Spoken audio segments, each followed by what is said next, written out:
I watched 73 films this month, so I'm doing fine. And I wanted to talk about the ones that I would recommend you check out. Is this going to be a recurring thing? Who's to say? Well, me. It'd be me who would say, because it's my video. The Departed. When I first watched this when I was a teenager, I didn't quite connect with it, but on this rewatch, it might be one of Martin Scorsese's most entertaining films. The real star here is Thelma Schoonmaker's fantastic editing. It turns a fairly straightforward police drama into something much more stylish. It adds some flair, some panache, if you will.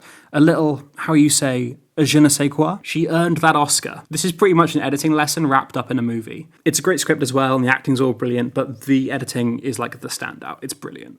Christine. It's a tale as old as time. You get a new car, you fall in love with the car, it's possessed by the devil, the car tries to kill people. We've all been there. And honestly, this is the best this story could have been told. It's based on a Stephen King book of the same name and directed by John Carpenter, who has a stellar horror filmography. Halloween, They Live, The Thing, and I think this is another banger. It's not exactly scary as the premise is kind of goofy, but I had a great time. It's basically a condemnation of 50s greaser culture, which crops up a lot in King's work.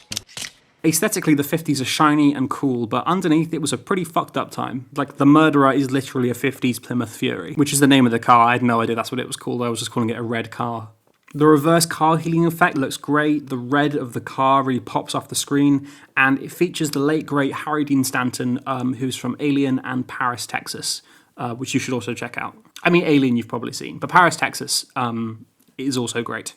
Big Time Adolescence. Between this and King of Staten Island, Pete Davidson is really cementing himself to be the king of the Hangout movie. I mean, they should have called it King of Hangout Island. Bazinga! Like, yeah, if you want a chill time, you can't really go wrong with this. Also, John Cryer's really great as a sympathetic dad who's trying to connect with his son. Ready or Not. From Radio Silence, the film collective that made the newest Scream and Southbound, comes Ready or Not. I've spoken about this film before. It's great. What a fun time. Upgrade. From writer/director Lee Winnell, known for his work on the Saw and Insidious franchises and 2020's Invisible Man, comes a buddy cop noir sci-fi cyberpunk action movie. And for a film that only cost $3 million, it really used its budget well, using select visual effect shots to set the scene and little bits of technology to show off the real highlight, which is the action. It's been a while since a camera move has been the thing that's made me so excited in a movie. Combined with the smooth movement of Logan Marshall Green, the camera's on a gimbal and it's motion tracking a phone attached to the actor. And that's how they get this robotic walk thing. It's great. It looks so cool. Worth it for this effect alone. And then on top of that, it's also a really entertaining film.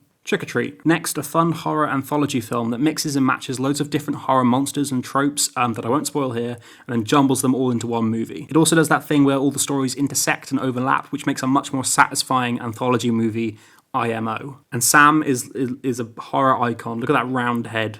Little Monsters. Look, I love a movie poster that's bright yellow, so when I saw this, consider my interests are piqued. But did the film live up to the poster? Well, it's on this list, so obviously yes. I don't know, maybe I'm getting sentimental in my old age, but this won me over. There's some good zombie stuff. Lupita Nyong'o plays her most realistic character because everyone fancies her. Josh Gad is using his loud, brash style to play a vulgar children's entertainer, and I think it works pretty well. And there's a genuinely sweet cover of Shake It Off. Who could have seen that coming? St. Maud. St. Maud is Rose Glass's fantastic debut. Morvith Clark is so disturbing and a proper standout. She is, can't wait to see her next thing. I think she's in the next Lord of the Rings thing. The cinematography is really cold and distant. She's often very small in the frame and it feels really grimy and gross and British. And God speaks Welsh in it, so of course I approve. Also, the final few frames are the most, I don't know, a few frames and it's a gut response. It's crazy. Check it out. It's good.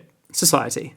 I saw the poster for this and I was like, yeah, I'm going to watch this. And honestly, it does not disappoint. The makeup for this movie was done by a special effects artist called Screaming Mad George, and that is all I shall say. American Psycho. You all know American Psycho, it's a classic, but I had genuinely forgotten how funny the script and Christian Bale's performance is. Hip to be Square's brilliant, the business card scene is fantastic. It's an iconic satire for a reason. And yeah, Christian Bale does career best work at 26. Apparently he was inspired by Tom Cruise for this, so sorry, Tom.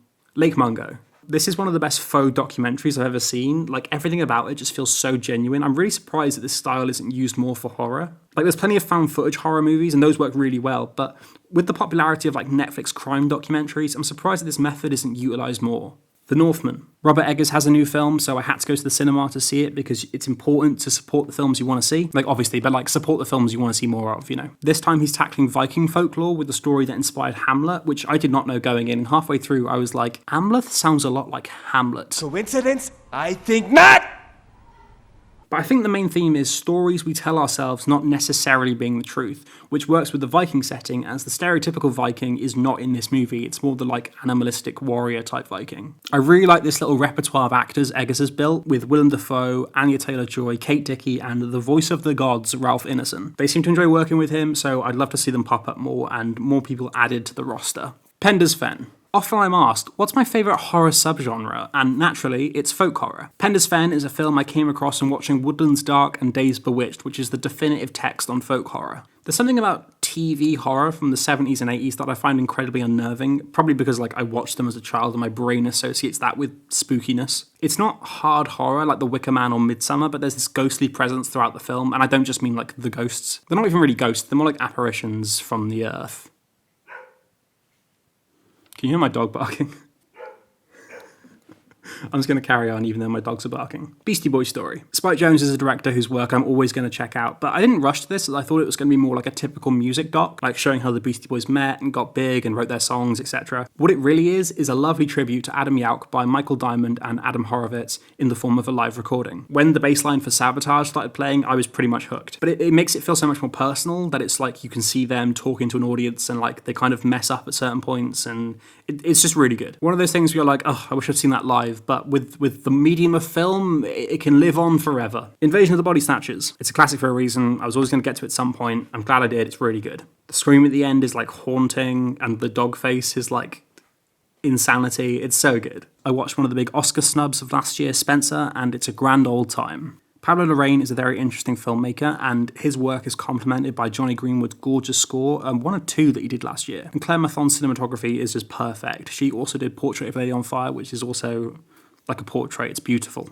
The film feels almost dreamy with all the soft natural lighting. There's lots of flickering candlelight and cold winter sun.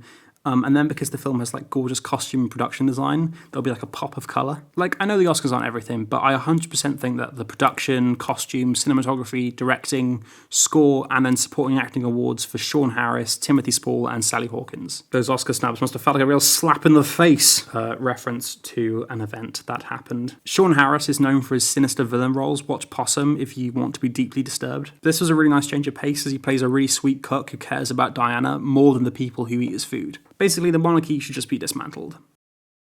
Okay, check those out if you want, or don't. Live your life.